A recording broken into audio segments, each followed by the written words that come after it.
तो फिर hello guys, welcome back to my YouTube channel failed aspirant. इस channel में मैं यूपीएससी की करंट अफेयर पढ़ाऊंगा और इस तरीके से पढ़ाऊंगा कि आपको लगेगा नहीं कि आप यूपीएससी की करंट अफेयर पढ़ रहे हो। जो कॉम्प्लिकेटेड चीजें होती है उनको इतने सिंप्लीफाइड तरीके से मैं बताऊंगा कि आपको सुनते ही मजा आ जाए।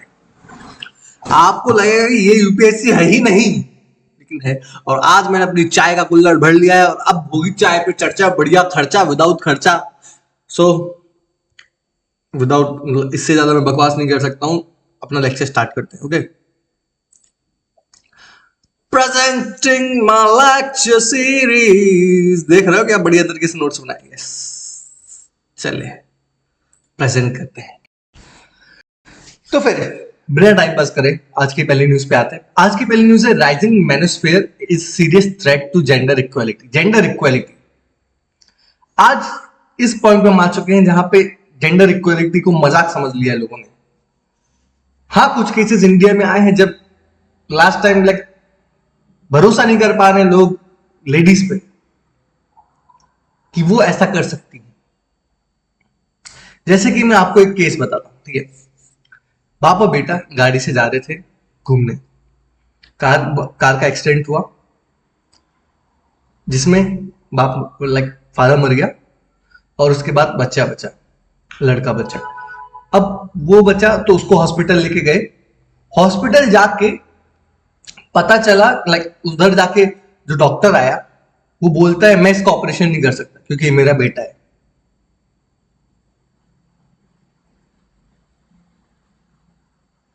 ये मेरा बेटा है और मैं इसका ऑपरेशन नहीं कर सकता। ये कैसे पॉसिबल है? क्योंकि फादर तो मर चुका है। यही सोच आपकी इस सोच को अपन बोलते हैं मिसोगिनी। इसी मिसोगिनिस्ट सोच की वजह से आप मैन प्रधान देश में आते हैं क्योंकि डॉक्टर फीमेल थे। डॉक्टर मेल और फीमेल को एक ही बोला जाता है, ठीक है। तो फिर बिना कुछ ये आपका एग्जाम्पल हो गया। अगर आप सोचते हो कि मैन और फीमेल बराबर है और उसके बाद आप ये सोचे इस स्टोरी में, तो आप कहां जा रहे हो? कहां जा रहे हो मेरे दोस्त? चलो ठीक है। तो अब है क्या? मैनोस्फेयर है क्या? तो आज का करंट पहला यूनाइटेड नेशन वुमेन का जो ऑर्गेनाइजेशन उसने रिपोर्ट रिलीज करी है, rising manosphere in serious threat to gender equality. अब मैनोस्फेयर है क्या? एक अम्ब्रेला टर्म है जिसमें ऑनलाइन कम्युनिटीज का एक नेटवर्क बन जाता है जो एग्रेसिव और नैरो डेफिनेशन ऑफ मैस्कुलिनिटी को प्रमोट करते हैं। एक फॉल्स नैरेटिव शो करते हैं फेमिनिज्म और जेंडर इक्वालिटी का, जो कि हमारे मैन राइट्स को हार्म करती है।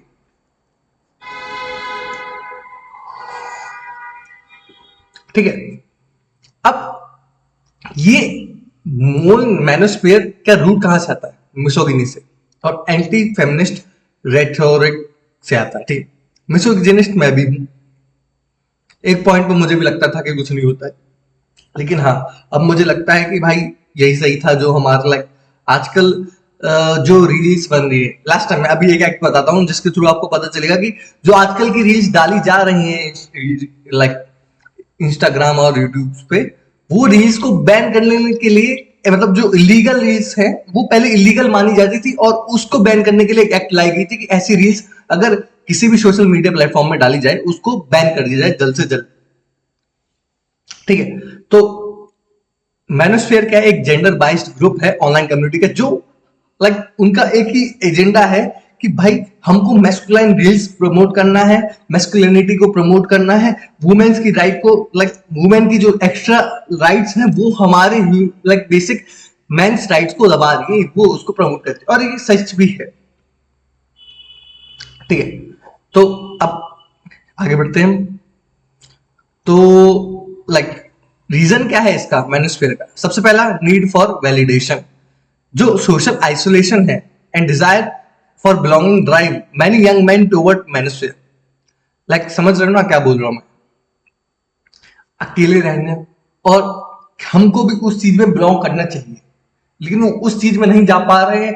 वो खुद को समझ रहे हैं कि हम सिग्मा बॉय हैं। तुम सिग्मा नहीं हो, तुम कनेक्ट नहीं कर पा रहे हो पूरे वर्ल्ड से। तुम सिग्मा नहीं, तुम चमन हो। तुमको नहीं आ रहा है किसी से बात करना। वो उसकी वजह से तुम सिग्मा और मिसोगिनिस्ट बन जाते, तो एट द एंड ये मिसोगिनिस्ट ही बन जाता है। अब ठीक है, डिजिटल एनोनिमिटी, एनो क्या बोलते हैं, एनोनिमिटी, हाँ, digital anonymity, lower social legal consequences, making it easier to like, इसका कोई सोशल कॉन्सिक्वेंस नहीं है। अगर तुम ऐसे रील बना देते हो जिसमें आप मेल्स को लाइक गॉड की तरह रिप्रेजेंट करते हो, फीमेल को स्लेव की तरह रिप्रेजेंट करते हो, इट्स ओके, क्योंकि वो रील है, लाइटली लो उस चीज को। और उसके बाद बात करते हैं हम सोशल मीडिया के एल्गोरिदम एम्पलीफाई करता है हार्मफुल और एंटी वुमेन नैरेटिव। एल्गोरिदम कैसे काम करता है आपको पता है, अगर आपने एक रील देख ली तो फिर बस वैसी वैसी टाइप की रील आती है, और अगर आपका मेल ईगो हर्ट हो चुका है तो आपको वही वही रील आ रही है, और आप समझ चुके हैं कि हम है सिग्मा बॉय, अब हम किसी लड़की से बात नहीं करेंगे और हम उसको हमेशा से नीचे गिराएंगे, उसको नीचे गिरा के दिखाएंगे, उसको बताएंगे कि भाई ये तो हो नहीं सकता कि तुम मेरे से ऊपर हो, मेरा दिमाग में भूसा भरा हुआ है, बल्कि वो लड़की दिमाग से बहुत सही है। लेकिन इसका अपोजिट भी हो रहा है आजकल, जैसे कि वो अपने राजा भाई थे, राज और राजा दोनों का बज गया बाजा एक लड़की के चक्कर में, सोनम, ठीक है। कुछ आजकल के जो यंग बॉयज हैं वो फॉलो करते हैं मैस्कुलिनिटी वाले इन्फ्लुएंसर को, जो प्रमोट करते हैं जेंडर रोल्स और पोर्ट्रेट करते हैं कि मैन विक्टिम्स है फेमिनिज्म के, मैन विक्टिम्स है फेमिनिज्म के। ये तो नहीं हूं भाई, डोंट फॉलो मी। वैसे भी मेरे लेक्चर्स कोई नहीं देखता, मैं खुद ही देखता हूँ, मैं भी नहीं देखता, मेरे को लगता है कि ठीक है चलने दो, बट स्टिल एक दिन आएगा कि तेरा भाई दिखाएगा।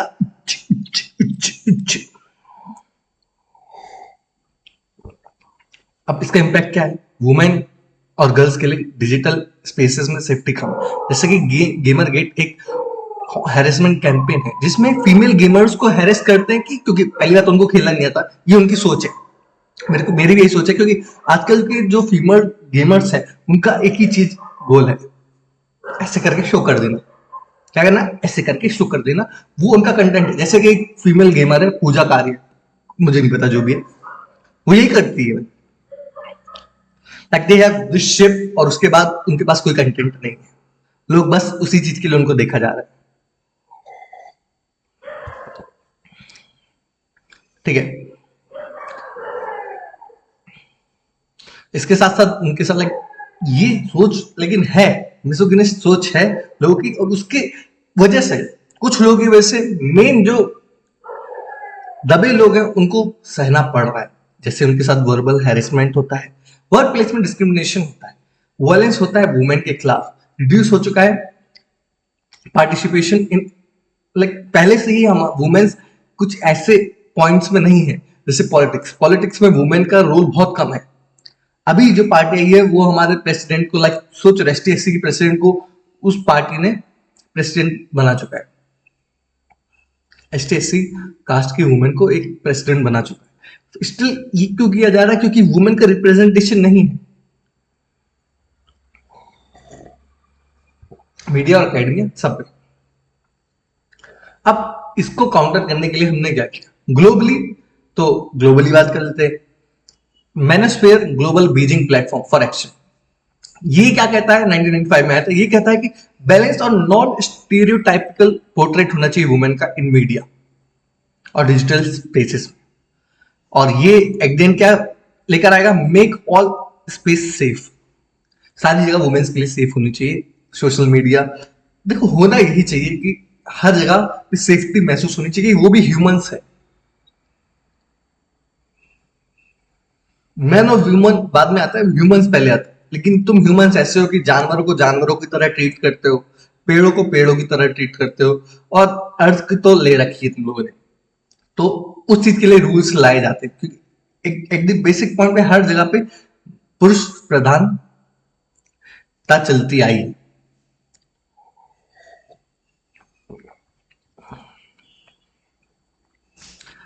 ठीक है, अब इंडिया पे आते हैं। ईयू का भी था, डिजिटल सर्विस एक्ट आया था, उसमें जेंडर बेस्ड जो हेट कंटेंट है उसको प्रमोट नहीं करना चाहिए पता था। अब इंडिया में हो क्या रहा है, India indecent representation of women act 1986 में आया था, वही आईटी रूल्स में आया था इसने, लाइक सोशल मीडिया में अगर तुम ऐसा ऑब्जेक्शनेबल कंटेंट प्रमोट लाइक डालते हो, तो अगर उसके अंदर मतलब 24 घंटे के अंदर उसकी कंप्लेंट कर दी जाए, जैसे कि मैं एक इन्फ्लुएंसर हूँ और मैं लाइक एमएमएस टाइप के डालता हूँ और 24 घंटे के अंदर उसकी कंप्लेंट, तो उसको रिमूव कर देना चाहिए था। और एमएमएस पहले कैसे था कि अगर कोई औरत की लाइक ब्रा दिख रही है तो वो एमएमएस में आ जाता था और उसको लोग शेयर करते थे। आज के जमाने में तुमको एमएमएस की जरूरत नहीं है, वो सोशल मीडिया पे पहले से डाला हुआ है। तो यही वो एक्ट है जिसके बारे में बात कर रहा था, 1986 में आया था, India indecent representation of women act. ये याद रखना भाई, ये बहुत लाइक आजकल छोड़ो, जाने दो। ये जो मेरी सोच बोल रही है मिसोगिनिस्ट सोच है, क्या पता लड़कियों के नजरिए से वो सही हो। ये सब जो सोशल मीडिया में कंटेंट जा रहा है आजकल वो सही हो। और मैं बता रहा हूं मैं तुम समझ रहे हो मैं किस तरीके के कंटेंट के बारे में बात कर रहा हूं। हो सकता है कि उनकी नजरिए में वो सही हो तो वो लोग पोस्ट करते हैं। ये मेरी मिसोगिनिस्ट सोच है और तुम्हारी भी मिसोगिनिस्ट सोच है। वो डॉक्टर वाला एग्जांपल ले लो,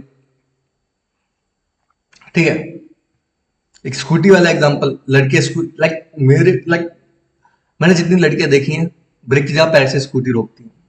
आई डोंट नो व्हाई, इसका रीजन मेरे को पता है लेकिन गंदा है वो, भी रहने दो, इधर नहीं बताऊंगा, लेक्चर के लास्ट में बता दूंगा क्योंकि थोड़ा सा गंदी सोच पाता हूं मैं। अब डिजिटल शक्ति आई है, डिजिटली एम्पावर करेंगे हम वुमेन्स को और गर्ल्स को इन साइबर स्पेस, ठीक है। ये नॉर्मल सा कंटेंट था, अच्छा था। ईरान, अब देखो अभी क्या हुआ, यूएस ने ऑपरेशन मिडनाइट के थ्रू ईरान में बम फोड़े। अब ईरान क्या कर सकते हैं, ईरान कर दिया बंद स्ट्रेट ऑफ हरमुज। स्ट्रेट ऑफ हरमुज इतना इंपॉर्टेंट है कि लाइक जो मेजर ऑयल ट्रेड्स होती हैं इस जगह से निकल के जाती हैं। अभी ये किसके लिए इंपॉर्टेंट सबसे ज्यादा, स्ट्रेट ऑफ हरमुज खुला रहना ईयू के लिए और चाइना के लिए, क्योंकि ये दोनों सबसे ज्यादा तेल लेते हैं। इंडिया के लिए भी बहुत इंपैक्ट करने वाला, लेकिन ईयू के लिए सबसे ज्यादा, क्योंकि रशिया से अब ईयू नहीं ले सकता। तो अब ईयू के पास लास्ट ऑप्शन बचेगा यूएस, और दैट्स व्हाट इट वांट, क्योंकि यहां से स्ट्रेट ऑफ हरमुज से हमारा सऊदी अरेबिया, ओमान, ये सब ओमान वगैरह से लाइक तेल जाता था ईयू में, लेकिन अब नहीं जा पाएगा अगर ये क्लोज हो गया। और इसी की धमकी से अगर मतलब अभी डोनाल्ड ट्रंप की फट गई, तो उन्होंने क्या किया,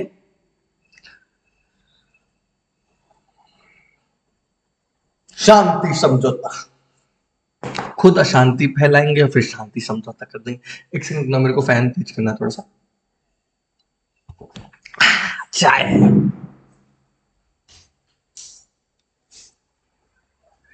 गर्मी लग रही है ब्रो। तो अभी हुआ क्या, अब हम जो मेन कंटेंट है उस पर आते हैं। ये है following the US air strike at Iranian nuclear facility operation midnight hammer. इस ऑपरेशन का नाम था ऑपरेशन मिडनाइट हैमर। ईरान के पार्लियामेंट ने अप्रूव कर दिया कि भाई स्ट्रेट ऑफ हरमुज को बंद कर दिया जाए। स्ट्रेट ऑफ हरमुज अभी जस्ट गूगल करो मेरे सामने, मां की कसम खा को तुम गूगल करके देखो वहां कहां पे। मैं जानबूझ के कुछ चीजें नहीं डालता हूं जिसमें आप खुद सर्च करो। अगर आप खुद सर्च करते हो तो आपके दिमाग में वो चीज जाती है। मैं इधर बता दूंगा हाँ स्ट्रेट ऑफ हरमुज है, ऐसे करके बैठ जाओ, कुछ नहीं होगा तुम्हारा, बंटा धार है। अब ऑपरेशन मिडनाइट हैमर में यूएस ने अपने B-2 स्टेल्थ बॉम्बर्स का यूज करके ईरान की न्यूक्लियर फैसिलिटीज में अटैक किया। और वो न्यूक्लियर लाइक वो जगह का नाम क्या है जिसको टारगेट किया, वो है ईरान की लाइक नातांज, सबसे इंपॉर्टेंट साइट, इस्फहान, फोर्डो की न्यूक्लियर प्रोग्राम को एक्सक्लेरेट करने के लिए बनाई गई साइट्स है, जो कि यूएस का विड्रॉ हुआ था ना ईरान से 2018 में, जब सब कुछ छोड़ के भाग गई थी यूएस। यूएस ही करती है, जब तक इनको फायदा लगता है तब तक बैठे रहते हैं, तब तक नहीं लगता तो भाग जाती है। नेवर ट्रस्ट यूएस, यूएस पे कभी भरोसा नहीं करना, क्योंकि वो, और जब से डोनाल्ड ट्रंप आया है तब से वो और भी ज्यादा अपने बारे में सोच रही है, नथिंग एल्स, ओके। और हाँ, तो अपना लाइक अब आज ये जो अपना B-2 स्टेल्थ बॉम्बर है, लाइक सच्चा लेजेंडरी बॉम्बर, उसको बनाया गया मार्वल्स की मूवीज के डिजाइन को देख, मेरे को तो यही लगता है मूवी का डिजाइन, उसका शेप ऐसा है जैसे कि फ्रिस्बी हो, फेंका वापस आया, समझ ना, ऐसे टाइप का बना रखा, बढ़िया चलता है। इसके अंदर बॉम्ब डाल रखे थे GBU-57 बस्टर बॉम्ब्स, जो क्या करता है, घुसता है लाइक अगर ये मान के चलो ये अपना ऊपर से आया प्लेन लाइक बॉम्बर आया, इसने मिसाइल छोड़े, अभी मिसाइल छोड़े तो नॉर्मली मिसाइल क्या काम करते हैं, जैसे टच करते हैं ना जमीन को वैसे फट जाते हैं। अब ये क्या करता है, ये घुसता जाता है जमीन के अंदर, घुसता जाता है घुसता जाता है घुसता जाता है, फिर उसके बाद फटता है। तो ये उस पॉइंट को पकड़ता है जहां पे लाइक, समझ रहे हो ना, वो अंदर अंडरग्राउंड फैसिलिटीज को डैमेज करने के लिए बम बनाया गया। अब स्ट्रेट ऑफ हॉर्मुज के बारे में बात कर लेते हैं। स्ट्रेट ऑफ हॉर्मुज लाइक फैला तो 167 किलोमीटर तक है, लेकिन जो स्लिमेस्ट पॉइंट है, जो सबसे छोटा पॉइंट जिसको बंद करेगा ईरान, वो 33 किलोमीटर का है। 20% of global oil and LNG trade यहां से निकलती है और स्ट्रेटेजिक इंपॉर्टेंस इसकी बहुत ज्यादा है। गल्फ ऑयल प्रोड्यूसर जैसे यूएई, सऊदी अरेबिया, कुवैत, ये जो कंट्रीज है उनके लिए स्ट्रेटेजिकली बहुत इंपॉर्टेंट। अगर ईरान इसको बंद भी कर देता तो फायदा at the end UAE, Saudi Arabia को ही होने वाला है। समझ रहे हो क्यों? Oil prices will go high and high and high and high.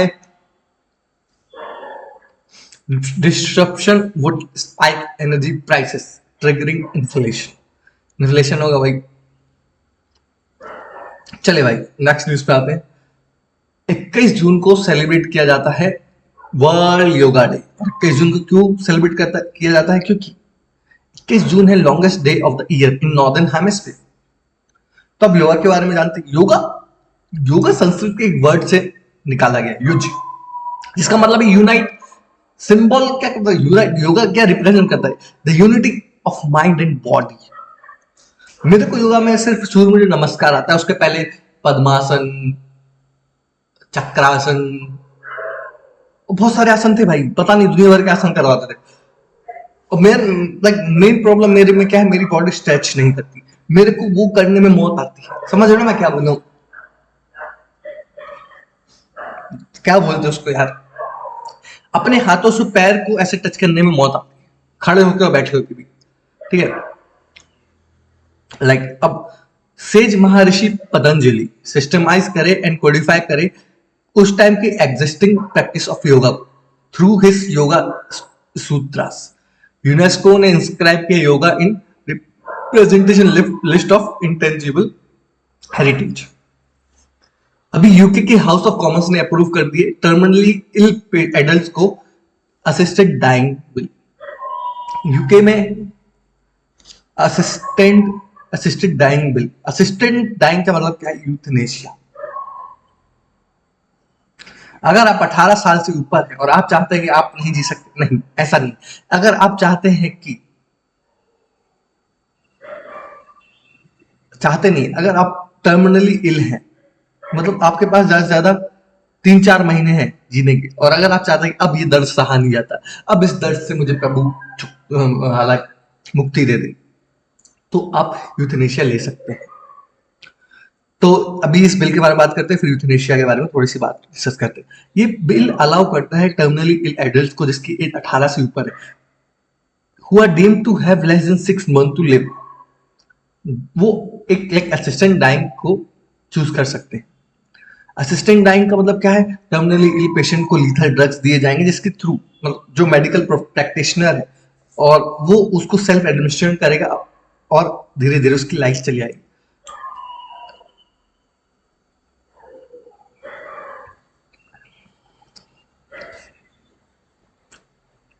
Euthanasia physician deliberately administer lethal drug to end patient potential to relieve suffering if not terminally ill. Euthanasia में terminally ill होने की जरूरत नहीं है। वही मैं कुछ सोच रहा था, वही मैं कुछ गलत बता रहा था। ये टर्मिनली इल जो 6 महीने से है, यूथनेशिया में टर्मिनली इल नहीं है तो आपको यूथनेशिया लेना पड़ेगा और फिजिशियन है वो आपको लीथल ड्रग्स देगा जिसके थ्रू आप अपनी लाइफ ले सकते हैं। नीदरलैंड में 10,000 यूथनेशिया हुए 2024 में। कैसे? सुनो, उसमें लाइक 18 से छोटे लाइक कम उम्र के बच्चे भी हैं जिन्होंने यूथनेशिया को चूज किया। वो लोग लाइक वो क्या बीमारी है जिसमें लोग समझ नहीं पाते हैं, वो बच्चे वैसे थे, उनको कुछ समझ में नहीं आ रहा था, like insomnia, no not insomnia, वो वर्ड याद नहीं आ रहा। उसमें अलग अलग एज के बच्चे, अलग अलग उम्र के लोग, बूढ़े, जवान, प्रेसिडेंट, प्राइम मिनिस्टर, ये सब इंक्लूडेड थे जिन्होंने यूथनेशिया को चूज किया। Because they want don't want to live. Suicide से बेटर ऑप्शन नहीं होती, सुसाइड में आपको तड़प तड़प के मरना पड़ता है, और अगर बच गए तो इंडिया में तो आपको जेल हो जाएगी। ठीक है, अभी इसमें एथिकल डिलेमा आता है।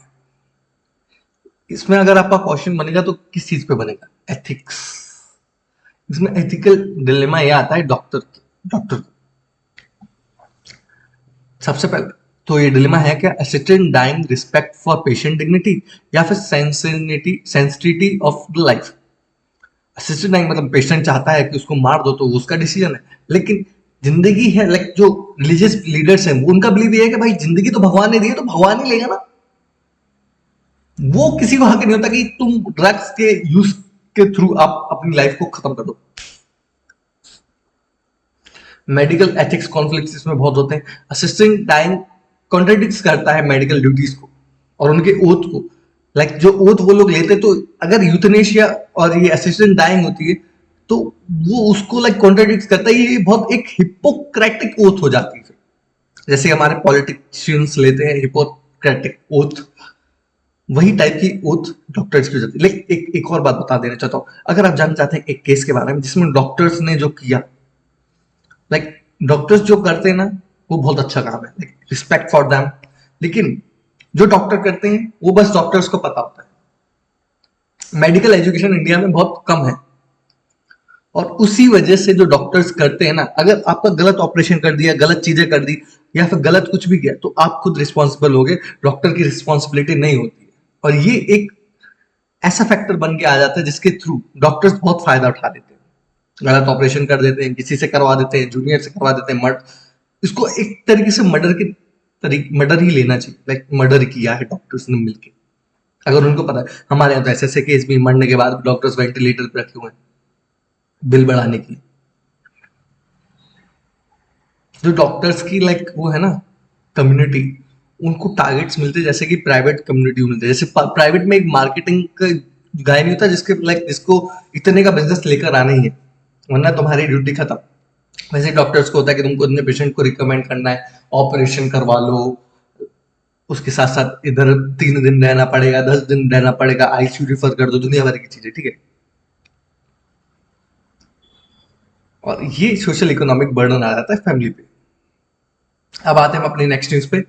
चाइना, पाकिस्तान, बांग्लादेश ने पहली ट्रायलेटरल मीटिंग कुनमिंग में हेल्ड की। तो लाइक ये मीटिंग के बारे में बता, लाइक इतना इंपॉर्टेंट मीटिंग है नहीं, उसके बारे में बस मैं थोड़ा बता देना चाहता हूँ। हमारी मीटिंग बिम्स्टेक, ये मीटिंग इस मीटिंग को कंट्राडिक्ट इसलिए कर दी क्योंकि हमारी मीटिंग, अगर ये चाइना, इसके पहले चाइना, पाकिस्तान और अफगानिस्तान ने करी, अभी चाइना, पाकिस्तान, बांग्लादेश कर रहे हैं। ये एक चाइना की स्ट्रिंग ऑफ पर्ल्स पॉलिसी है, उसके उसकी आगे बढ़ती हुई चालें। ठीक है, चाइना, पाकिस्तान। हाँ, अभी देखो सीपैक के बारे में आपको पता ही होगा, चाइना पाकिस्तान इकोनॉमिक कॉरिडोर जो लॉन्च किया कश्मीर में, पीओके में, कुछ नहीं कर पाया इंडिया। ऐसी बहुत सारी चीजें जो चाइना कर रहा है उसको हम आगे आते हुए लेक्चर्स में आपको बता देंगे। और लास्ट लेक्चर में, मतलब पहले के भी कुछ लेक्चर में मैंने बता रखा है कि चाइना ने क्या कांड किया, इसलिए इन पे इतना टैक्स लगता है। चाइना किसी को नहीं छोड़ता, चाइना किसी का सगा नहीं है। चाइना, लेकिन यूएसए से बेटर चाइना है कि वो दिखा रहा है कि वो बुरा है। यूएसए बुरा है लेकिन वो दिखा नहीं रहा है कि वो बुरा है। समझे मैं क्या बोल रहा हूँ?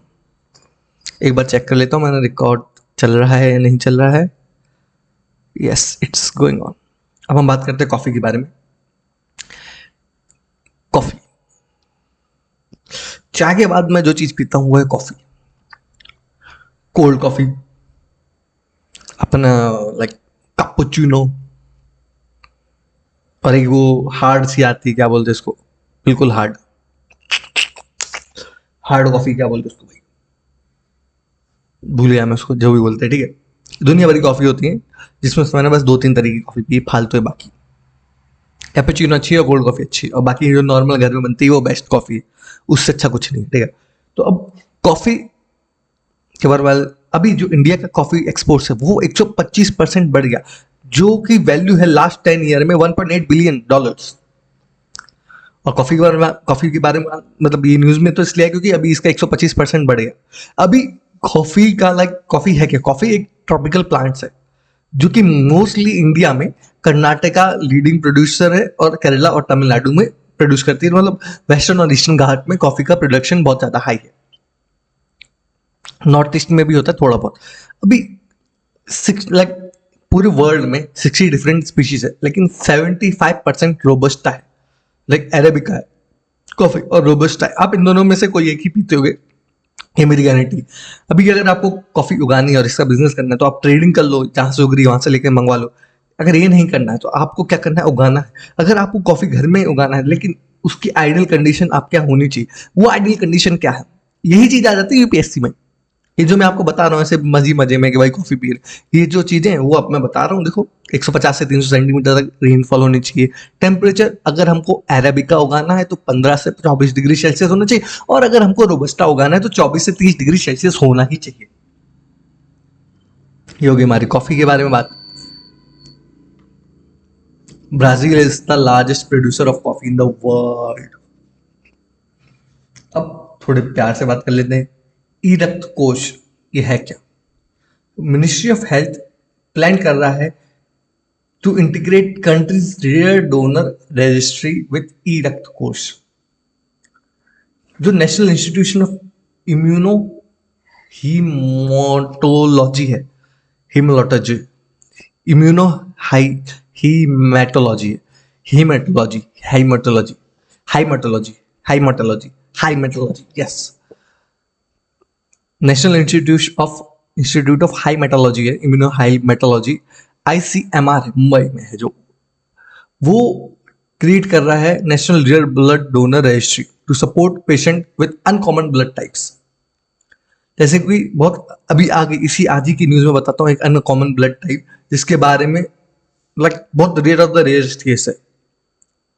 तो उसके लिए ई रक्त कोष जेनेसिस जो कि 2016 में online blood bank management system है जिसमें इसकी डाटा है, उसके लिए हम वो डाटा प्रोटेक्ट करने के लिए मिनिस्ट्री ने इंटीग्रेट कर दी है रेयर ब्लड डोनर की रजिस्ट्री और ई रक्त कोष में। मतलब जो रेयर ब्लड डोनर्स है वो ई रक्त कोष में रजिस्टर्ड रहेंगे। अगर कभी भी ऐसी सिचुएशन आती है कि हमारे पॉलिटिशियंस को बचाना है, तब उनको बुलाया जाएगा। आम आदमी के लिए कुछ नहीं होने वाला, तो मत देना भाई तुम लोग अपना खून पॉलिटिशियंस के लिए, आम आदमी के लिए दे सकते हो।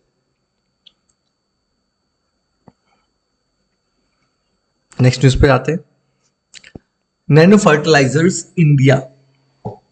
तो farmers fertiliser cooperative limited IFFCO Tokyo, अभी मेरी बाइक थी ना उसमें ना इफ्को टोक्यो इंश्योरेंस था, अभी इंश्योरेंस क्लेम करो तो इंश्योरेंस देता ही, अभी मैंने उसको एलआईसी में कन्वर्ट कर दिया। तो IFFCO Tokyo, IFFCO Indian farmer fertiliser corporation limited, ये सेटअप करने वाला सबसे पहला इंडिया का सबसे पहला overseas nano fertiliser plant Brazil में। और इफ्को ने सबसे पहला वर्ल्ड का सबसे पहला नैनो लिक्विड यूरिया को भी लॉन्च करा था 2021 में, और नैनो डेप इन 2023। अगर नैनो फर्टिलाइजर के बारे में बात करते हैं, अगर जो तुम्हारा फर्टिलाइजर है उसमें नैनो मटेरियल्स नैनोमीटर्स मतलब नैनो मटेरियल्स को ऐड कर दिया जाए, कोट कर दिया जाए, तो वो जो फर्टिलाइजर को जमीन सोखती है जल्द से जल्द, वो जल्दी नहीं करेगी, आराम से करेगी, प्रॉपर तरीके से न्यूट्रिएंट शेयर होंगे। इसलिए हम नैनो फर्टिलाइजर्स का यूज करने का प्रेफरेंस देते हैं। इससे क्या होगा, कंट्रोलेबल रिलीज होगा and slow diffusion into soil. समझ गए जो मैंने बोला? बेनिफिट्स इसके क्या है, reduce soil and water contamination, क्योंकि कुछ लोग बहुत सारा फर्टिलाइजर डाल देते तो उसके बाद सॉइल कंटेमिनेट हो जाती, यूज करने का लायक नहीं बचती, तो उसको प्रॉपर तरीके से एक साइंटिफिक तरीके से यूज करना होता है नैनो फर्टिलाइजर्स को। इससे क्या होगा, कॉस्ट इफेक्टिवनेस बढ़ेगी, न्यूट्रिएंट एब्जॉर्प्शन इंप्रूव होगा, न्यूट्रिएंट वेस्ट कम होगी, लोअर एप्लीकेशन फ्रीक्वेंसी प्रोवाइड होगी। ओके, नेक्स्ट न्यूज पे बढ़ते हैं, सुवर्णरेखा रिवर। सुवर्णरेखा रिवर है कहाँ, ये तीन स्टेट से फ्लो करती है, झारखंड, उड़ीसा एंड वेस्ट बंगाल। अभी हुआ क्या, सुवर्णरेखा रिवर में फ्लैश फ्लड आई जिसके थ्रू 1200 डिस्ट्रिक्ट ऑफ उड़ीसा अब आप मुझे करंट अफेयर में बताओ, एंशियंट लाइक मॉडर्न हिस्ट्री में बालासोर डिस्ट्रिक्ट किस लिए इंपॉर्टेंट है? आपको पता हो? अगर आपको नहीं पता है तो जय श्री राम, ये सब मत देखिए, कुछ और देखिए, लाइक पोगो देखिए, कार्टून देखिए, मत इधर मत आइए। पढ़ना पड़ेगा तेरे को। जस्ट किडिंग, इधर आना, रोज आना। जब सब अच्छा बोलेंगे तो बुरा कौन बोलेगा? मैं बोलूंगा।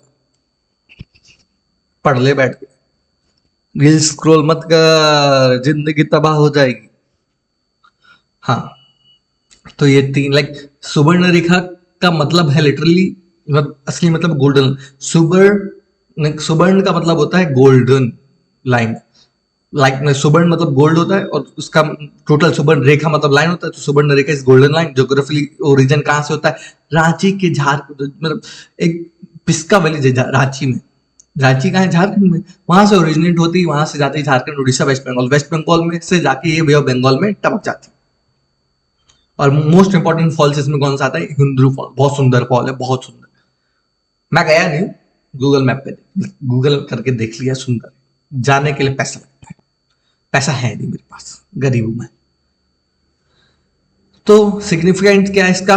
Waterway is declared as national waterway 97। Like क्यों कर रहे हैं मुझे call? I don't like to talk.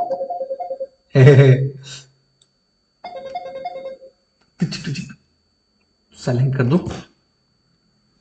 Next news पे आते हैं। CaTRAT wildlife centre. CaTRAT है क्या? कैमराज हैं, इसका फुल फॉर्म देख लो, camera trap data repository and analysis tool. एक सॉफ्टवेयर कैटरेट प्रोसेसर है जिसमें कैमरा लगा दिए जाते हैं, जिसके थ्रू हम स्पीशीज को देख, जैसे कि कैट, बिग कैट स्पीशीज होगी, हिमालयन स्नो लेपर्ड्स हो गया, टाइगर्स हो गया, तो कैमरा लगा जाएंगे, एआई के थ्रू वो उसको पहचान लेगी और आराम से वो कैमरा के नेटवर्क में आ जाएगी, तो हमको पता चल जाएगी कहाँ जा रही, कैसे जा रही। ये कैटरेट, ठीक है। ये डिटेल है कुछ, अभी इसको इसमें जाने का कोई मतलब है नहीं। अब जैसे कि ये होगा टाइगर वगैरह हो गया और बिग कैट्स हो गया। अब देखो कुछ लोग हैं सऊदी अरेबिया में, पाकिस्तान में, यहाँ पे क्या है, बड़ी कैट्स को पालना अलाउड है, तो ये लोग टाइगर्स को पालें। इतने चूतिया लोग हैं ये। एक बार अगर टाइगर अपना रंग दिखा देगा तो उनको गोली मार देंगे। गलती किसकी? इतने से केज में। ये मेरा रूम तो बहुत, मेरे लिए बहुत बड़ा है, लेकिन टाइगर के लिए बहुत छोटा है, उसको तुम निकल नहीं दे रहे हो। मैं चाहता हूं कि उसको मारा जाए। किसको? इंसानों को, जो ये सब कर रहे हैं। मैं तो चाहता हूं कि टाइगर्स उनको खा जाए। तुम टाइगर्स को पाल के तुमको लग रहा है तुम बहुत रईस लोग हो, तुम चूतिया हो। शुद्ध में बोल रहा हूं, तुम चूतिया हो। तुमको नहीं पता वो जानवर है नहीं घर में रखने के लिए। या तो घर तुम्हारा जंगल बराबर हो, लेकिन वो तुम्हारा हो नहीं सकता, औकात के बाहर है। उसको अगर रखना है तो बहुत, लाइक फुटबॉल, 2 फुटबॉल ग्राउंड बराबर साइज के एरिया ले लो और रखो आराम से। उसको उस तरीके का हैबिटेट तो तुम बस उसको दे रहे हो खाने के लिए। बस देखा है टाइगर रखा हुआ है, अरे भाई आई एम रईस, I am rich, I am idiot, I am बेवकूफ, सबसे बड़ा मूर्ख है हम। यही है, तू मूर्ख हो तू। चलो ये वही लाइंस के लिए, लाइंस के भी हमारा लाइक एआई ड्राइवन सिस्टम है, जिसको हम बोलते हैं सिम्बा, ई गुज फॉरेस्ट, अलर्ट जनरेशन सिस्टम। बस ये अपनी हो गई कैटरेट के बारे में। मैं बोल रहा था ना, रक्त कोष के बारे में अभी पढ़ा रहा था, तो बोला था कि ब्लड, रेयर ब्लड टाइप के बारे में बताऊंगा। ये है गुआडा नेगेटिव। एक फ्रेंच वुमेन जो कि कैरिबियन आइलैंड को बिलोंग करती, उसको गुआडा लूप, मतलब उसको आइडेंटिफाई किया गया कि एक rare type of blood, new type blood, उसको बोलते हैं गुआडा नेगेटिव। अब गुआडा नेगेटिव क्या है? एक नेगेटिव ब्लड ग्रुप सिस्टम है। ऑफिशियली रजिस्टर्ड किया गया किसने? International Society of Blood Transfusion के through, as ISBTO42। It is defined by absence of EMM antigen. अगर कोई डॉक्टर है तो उसको पता होगा EMM एंटीजन क्या करता है, और अगर आपको नहीं पता तो करंट लाइक गूगल कर लो, इतना थोड़ा बहुत तो आपको पता चल सकता है। चलो मैं बता देता हूँ। EMM एंटीजन एक नॉर्मली फाउंड होता है हमारे रेड ब्लड सेल में, and it is considered as high incident antigen. अब high incident antigen represent are present in, कहां प्रेजेंट करते हैं? Nearly all human. It is now the 48th blood group system in the world. अभी तक like कितने blood? ABC ही सुना होगा, सी तो मैंने भी नहीं देखा अभी तक। तो 48 ब्लड ग्रुप होते हैं, मतलब 47 थे, अभी जो ग्वाडा नेगेटिव आया उसके बाद 48 ब्लड ग्रुप हो गए। लास्ट न्यूज है आज की। Digital marketing act DMA. Alphabet Google has proposed change in its search result in order to comply with European union digital marketing edge पर अभी रिपोर्ट आई है, उसमें क्या लिखा हुआ है कि like about digital marketing act 2022 में ये इंश्योर करता है कि गेटकीपर फेयरली बिहेव करें ऑनलाइन के जो पोर्टल्स हैं उनके साथ। अब गेटकीपर है क्या? Gatekeepers are large digital platform जो कि प्रोवाइड करते हैं any type of predefined set of digital services, जैसे कि online search engine, stores, play store हो गया, हमारा ऐप स्टोर हो गया, ये गेटकीपर ही प्रोवाइड करेगा हमको। लाइक अगर गेटकीपर अंदर जाने दे रहा है, मतलब एसेसिबिलिटी दे रहा है, तो वो हम उसी को एक्सेस कर सकते हैं। अगर गेटकीपर लाइक ये एक्ट इसलिए है क्योंकि गेटकीपर एकदम न्यूट्रल तरीके से बिहेव करे, उसकी तरह बिहेव ना करे कि भाई पैसा बहुत ज्यादा मिल गया तो बस उसको लाने दो, भले ही वो साइट गलत काम कर रही है। समझ रहे हो? गलत काम कर रही है चाइना।